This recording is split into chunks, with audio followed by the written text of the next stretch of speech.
Bueno, mis queridos hermanos, estamos ya avanzando bastante en este libro de Colosenses y hoy día tenemos un tema muy importante y es la fe en acción. El tema de hoy es la fe en acción. Y vamos a leer el capítulo 4, el verso 2 hasta el verso 6. ¿Ya? Y vamos a ver así. ¿Qué dice la palabra de Dios? Dice, dedíquense a la oración con una mente alerta y un corazón agradecido. Oren también por nosotros para que Dios nos dé muchas oportunidades para hablar de su misterioso plan acerca de Cristo. Por eso estoy aquí en cadenas. Oren para que pueda proclamar ese mensaje con la claridad que debo hacerlo. El apóstol Pablo habla en esta parte de la carta de algo fundamental y por eso que el tema de hoy se llama la fe en acción, porque veremos esta parte de la vida cristiana que es la oración y nuestro testimonio. Muchas veces nosotros los cristianos sabemos la importancia de la oración, se nos dice muchas veces de la importancia y que tenemos que orar constantemente. Es algo que si hablamos o hablo con algún cristiano, tiene plena conciencia o está consciente de la importancia de la oración. Pero la verdad es una materia, es un tema que se nos dificulta bastante. Y es, yo creo, también en parte porque no comprendemos la importancia que tiene la oración. La oración tiene una de las importancias grandes que tiene, es primeramente, es que es una comunión con Dios, es una relación con Dios. Es la manera que tenemos de comunicarnos con Dios. Y de hecho, en el Antiguo Testamento, ¿cierto? Los sacerdotes y todos venían delante del Señor para ministrar, traían ofrendas, encendían el candelabro, encendían incienso y tenían oraciones. eh, Oraciones matutinas, oraciones en la tarde. Pero nosotros los que somos de Cristo tenemos un acceso libre al trono de la gracia y la verdad es que en Cristo podemos orar libremente. Y eso es como un arma de doble filo porque es tan libre que a veces de tanta libertad no se hace. Aquí el apóstol Pablo está dando una indicación y dice, dedíquense a la oración, pero no dice de una manera cualquiera, dice con una mente alerta y un corazón agradecido. Cuando yo oro delante del Señor, no es solamente para venir a presentar mis peticiones. A veces cuando nosotros comenzamos la vida cristiana, creemos que orar delante de Dios es solamente venir con un listado de peticiones y le damos ticket a las que el Señor ha respondido y mantenemos las otras que creemos que son peticiones. Y muchas veces pensamos que ya oramos delante del Señor porque pedí por esto, pedí por esto, pedí por aquella persona, pedí por él, pedí por muchas cosas, pedí por mí, pedí por mi abuelita, pedí por el tío, pedí por el trabajo. O sea, traté de cubrir la mayor cantidad de ámbitos y personas por las peticiones y pensando cómo cubrí todas las personas y las peticiones, ya oré.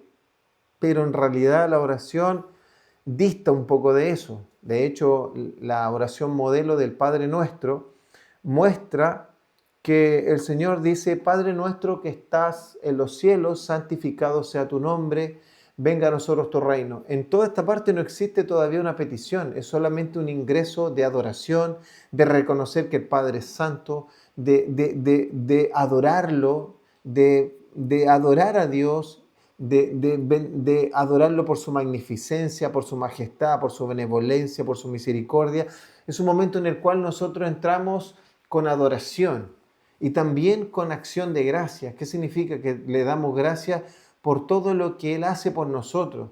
Y no es solamente, como algunos tienen por costumbre, es dar gracias por el día y la vida que tenemos. Sí, eso está bastante bien. Pero el hecho que tengamos la vida con Cristo es el mayor agradecimiento, porque que nosotros podamos respirar hoy o no, significa solamente si estamos viviendo terrenalmente, pero cuando vino Cristo a nuestra vida, estamos vivos para la eternidad. Y eso es digno de agradecimiento, de que Cristo un día vino a esta tierra, se encarnó, dejó su trono y se hizo hombre y dejó que su creación lo flagelara, lo matara, lo crucificara para que se transformara en el Cordero de Dios que quita el pecado del mundo. Y luego de que sucedió eso, eso es digno de adoración, eso es digno de agradecimiento, porque Dios mostró su amor. Entonces nosotros le agradecemos al Padre por habernos dado al Hijo, le agradecemos al Hijo por haberse entregado por nosotros y le agradecemos también por habernos dado perdón por nuestros pecados, reconciliación con el Padre y por sobre todo una nueva vida desde el momento en que lo conocemos a Él. Le damos gracias, tal como le agradecieron en ese tiempo mujeres que eran prostitutas, hombres que eran publicanos, de diciéndoles gracias, gracias, gracias porque antes yo tenía esta vida y contigo tengo una vida nueva. Eso sigue ocurriendo ahora porque Cristo sigue vivo, Cristo resucitó. Y también Él obra ahora en nosotros a través de su Espíritu Santo, tanto para las personas que aún no lo conocen, porque dice que los convencerá de pecado, de justicia y de juicio, como también de los que ya el Señor nos ha resplandecido su luz y Él nos ha vestido de su gracia. Y nosotros, guiados por el Espíritu Santo, es que vamos creciendo. No es algo que seamos mejores que las demás personas. Por eso que Pablo dijo, si alguna vez alguien ve algo bueno en mí, no es que Pablo esté mejor, no es que Pablo sea extraordinario. Lo único que estás viendo es la obra de Cristo. Estás viendo la misericordia de Dios, estás viendo una obra sobrenatural que yo mismo estoy sorprendido de lo que Dios está haciendo. Así funciona con los cristianos. Y esto es lo que lo hace sobrenatural. Y es por eso que nosotros entramos con un corazón agradecido y dice y una mente alerta. O sea, disponemos nuestra mente. Es una fe que no es que nuestra mente y nuestra racionalidad quede fuera. Por eso que el Señor dice ahí en el Shema de Israel y en la oración más importante del Antiguo Testamento, y también el resumen que el Señor hizo de la ley, que dice, amarás al Señor tu Dios, y agrega, con toda tu mente, con toda tu alma, con toda tu fuerza y con todo tu corazón. Entonces, no es que alguien deje su mente afuera para amar a Cristo. También dice en Romanos capítulo 12 que nosotros tenemos un culto racional, que hay una razón, hay un sustento. La fe no es un etéreo, la fe tiene un sustento. La fe tiene un sustento y un fundamento que es Cristo, en la obra que Él hizo en la cruz. No es una fe que esté sustentada en la nada o sustentada en un hombre o en el poder que yo pueda hacer. Entonces Pablo está diciendo, la oración es muy poderosa, pero es tan poderosa, pero ustedes tienen que hacerlo de una manera consciente, de una manera racional, pero de una manera sustentada en un fundamento que es Cristo, pero siempre con un corazón agradecido. Y es tanto él que sabe el poder que tiene la oración, que dice, oren también por nosotros. O sea, además de orar por ustedes, de orar por las situaciones, oren por nosotros. Y aquí está el motivo por qué. Dice, para que Dios nos dé muchas oportunidades. O en otra versión dice, para que nos abra puertas. Para que nos dé muchas oportunidades para hablar de su misterioso plan acerca de Cristo. En otra versión dice, para que nos abra puertas para el Evangelio. Pablo, a pesar de que era un hombre que conocía al dedillo el Antiguo Testamento, había tenido un encuentro con Cristo tan poderoso que lo botó del caballo y le resplandeció la luz de Cristo. Había pasado tiempo con los apóstoles, había pasado tiempo con el Señor, experiencias sobrenaturales de sanidad con otras personas. Dios lo había llevado al tercer cielo, a conocer misterios tan poderosos que están escritos en la palabra, que incluso de profecías y cosas que estarán por venir cuando venga Cristo en nuestra segunda venida, Pablo, a pesar de todo lo que él tiene, él no confía en su sabiduría humana, en su elocuencia, en su oratoria, en su retórica. Él está pidiendo que oren por él para que Dios le abra muchas oportunidades para hablar del misterioso plan de Cristo. O sea, sabe que todo lo que compone el gran plan que ocurre en estos 66 libros que están en la Biblia, y esto es lo tremendo, amados hermanos, cuando nos comenzamos a maravillar. Imagínate que la Biblia es un libro compuesto por 66 libros.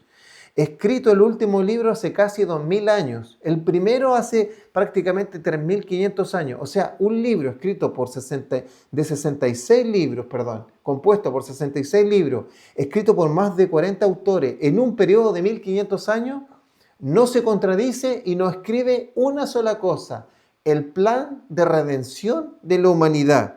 Por eso es que Pablo está diciendo, para poder hablar de su misterioso plan acerca de Cristo. ¿Por qué? Porque el plan de Dios se consuma en Cristo. Ahí está. Por eso dice que el Verbo se hizo carne. El plan de Dios se consumó. Se reveló el misterio que estaba escondido en las Escrituras al revelarse Cristo.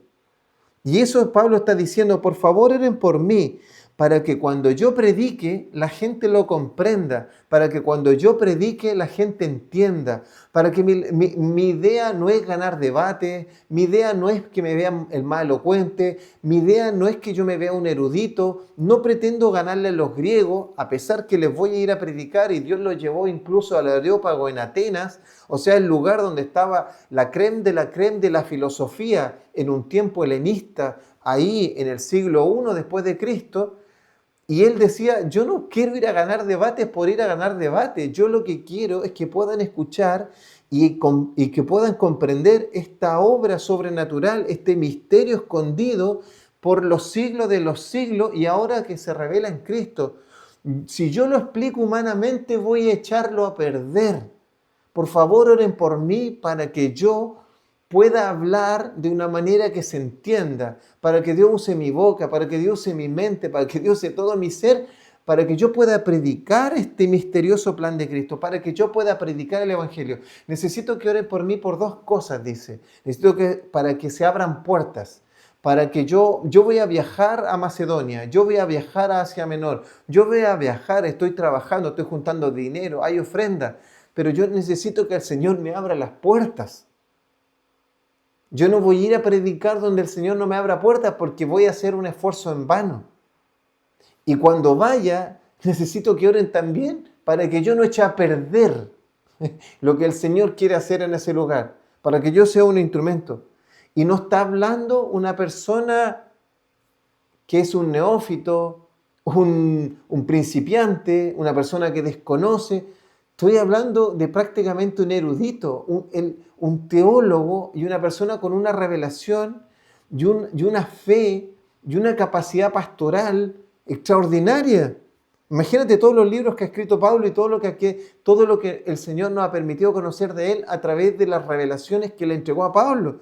Y este hombre es el que está pidiendo esas oraciones. Y a veces nosotros, lamentablemente, tan campantes, llegamos y partimos por las nuestras, no le pedimos a nadie que ore y creemos que nos va a ir súper bien porque ya nos manejamos. Eso realmente habla de nuestra soberbia y nuestra poca capacidad de entendimiento del mensaje que estamos llevando, porque estamos hablando de parte de Dios. Imagínate, nosotros, seres finitos, hablando de un ser eterno, que lo que conocemos de Él está en esta palabra y es una parte de Él, porque no lo podríamos conocer completamente, y por eso que dice que ya lo conoceremos cara a cara en algún momento. Por eso Pablo dice: en parte conocemos, en parte profetizamos. Y agrega: por eso estoy aquí, en cadenas. ¿Dónde? Acuérdate que cuando parte esta carta, dice que él estaba preso. La carta a los Colosenses inicia señalando que él estaba preso. Entonces él dice, estoy en cadenas, ¿ya? Y dice, oren para que pueda proclamar ese mensaje, como les dije, con claridad como debo hacerlo. A veces nosotros decimos, no, la gente es muy dura, la gente es muy aquí. Bueno, ¿por qué tenemos que estudiar? ¿Por qué tenemos que profundizar? ¿Por qué profundizar en la palabra? Hay gente que dice, no, si ya me la sé. Amado, no, vamos a pasar la vida estudiando la palabra y no la vamos a ver con, profundizado en su totalidad, porque son los misterios de Dios. O sea, vamos a ir cada vez escarbando. Esto es como la minería. Vamos avanzando más profundamente y encontramos más tesoros, más conocimiento, más conocimiento. Y mientras más conocemos, más nos damos cuenta que tenemos que tener una claridad para ser simples para explicar, como nuestro Señor Jesucristo, que decían, imagínate que en Él está la plenitud de la sabiduría, y decían, este hombre predica como quien tiene autoridad y no como los escribas. ¿Quién eran los escribas? Los que interpretaban la ley de Moisés, pero no predicaban con autoridad.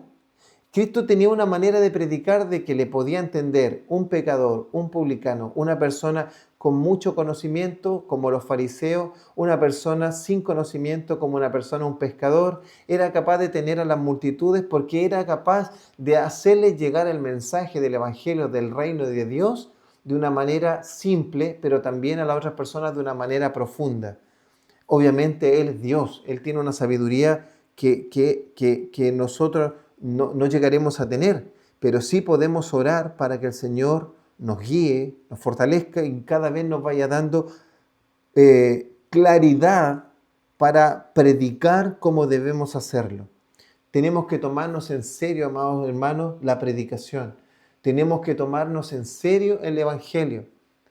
Yo me alegro de que ahora cuando muchos van a predicar, ¿cierto? Y me alegra cuando predicamos en las calles, me alegra cuando alguien predica el Evangelio, pero tenemos que ser capaces de predicarlo en 3 minutos, en 5 minutos o en 10 minutos, de una manera que sea profunda e entendible y también cercana y dependiendo. Hay personas que le vamos a predicar de una manera, a otros de otra. En el libro de los Hechos está hay varios ejemplos de cómo predicar.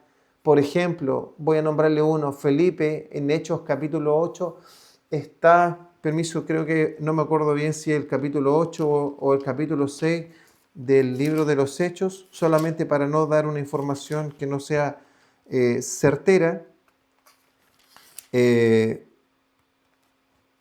Felipe, en capítulo 8, le habla a eunuco y el eunuco ha ido a adorar a Jerusalén desde Etiopía, desde el norte de África, y viene y compra un rollo, el rollo del profeta Isaías.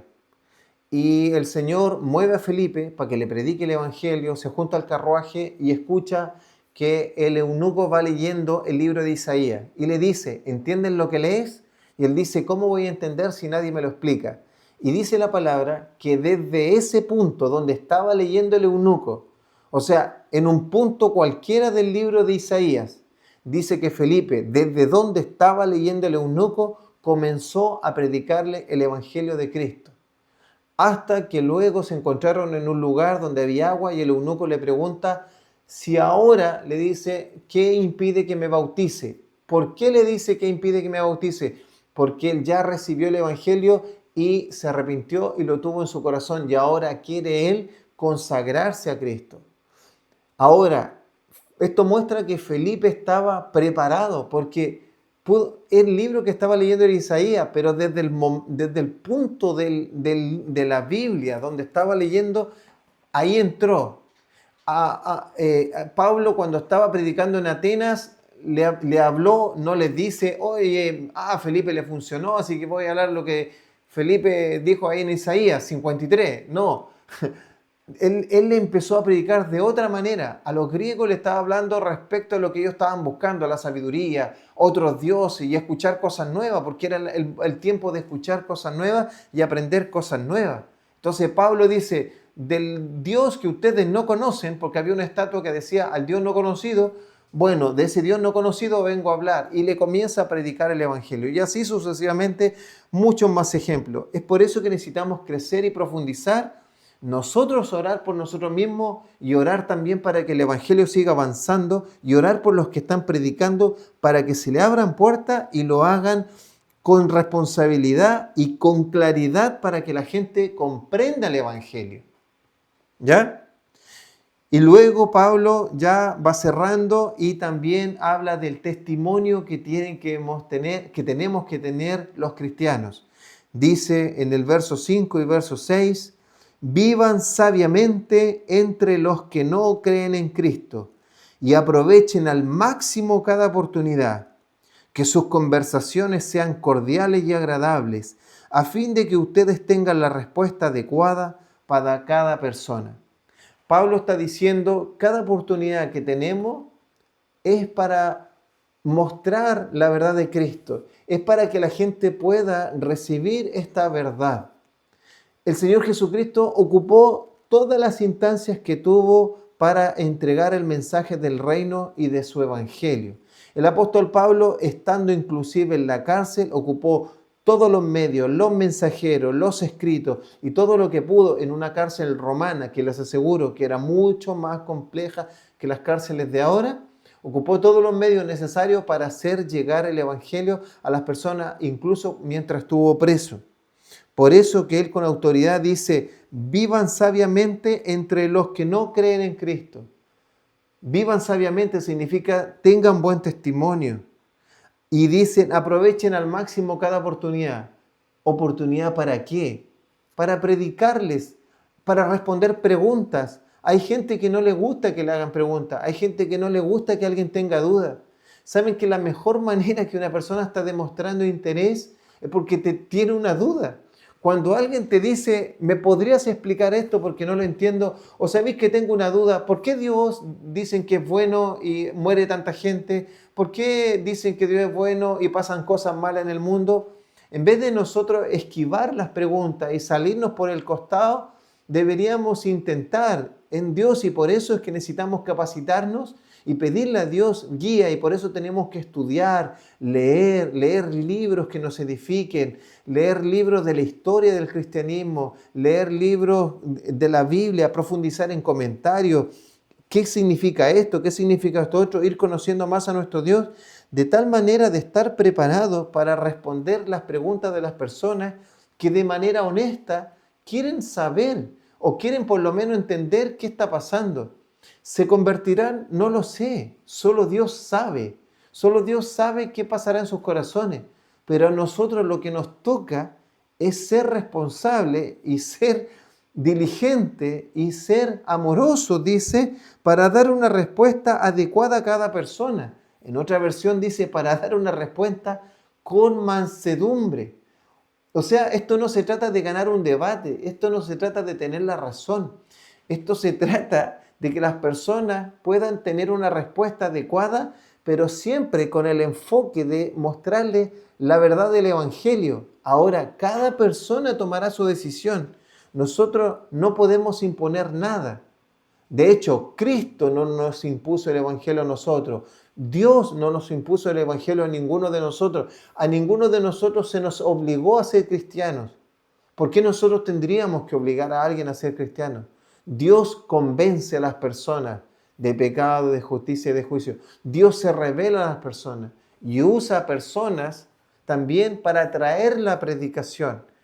¿Sabes que Dios pudo haberlo hecho de muchas maneras? Dios pudo haber hecho que venga un ángel y se lo cuente. Dios pudo haber hecho cosas extraordinarias. Pero ¿por qué usa a gente débil, que cae y que está buscando a Dios? Porque nosotros somos un fiel testimonio de que la raza humana sí tiene una esperanza, que una raza humana puede ser transformada por el poder de Dios, que Dios es cercano. Entonces, alguien que está siendo transformado, alguien que tiene la fe en Dios y que sus frutos van mostrando que sí va avanzando en una transformación, tiene una autoridad para ser escuchado o escuchada.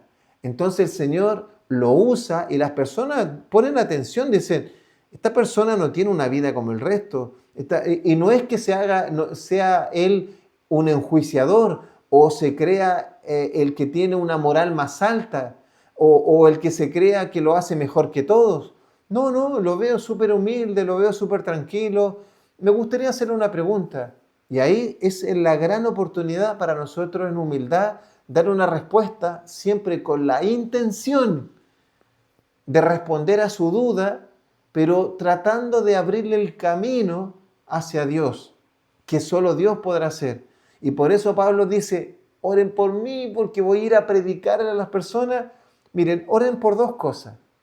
Para que el Señor me abra oportunidades, o sea, haya gente que quiera escuchar el Evangelio, que a lo mejor nunca lo ha escuchado, que está pasando dificultad. Mira, oren por mí para que el Señor me dé oportunidades de hablarle a ciertas personas. Y segundo, oren para que cuando tenga que hablar yo no la embarre. Yo no eche a perder eso, sino que sea un momento en el cual el Señor se glorifique. Y no yo venga a ganar debate o a querer tener la razón, sino a que Cristo sea glorificado y que las personas puedan conocer al Señor, sus vidas sean transformadas igual que la mía. Pablo viene cerrando así su carta, entonces el Señor en este momento nos dice, chicos, es el momento de poner su fe en acción, con oración y testimonio.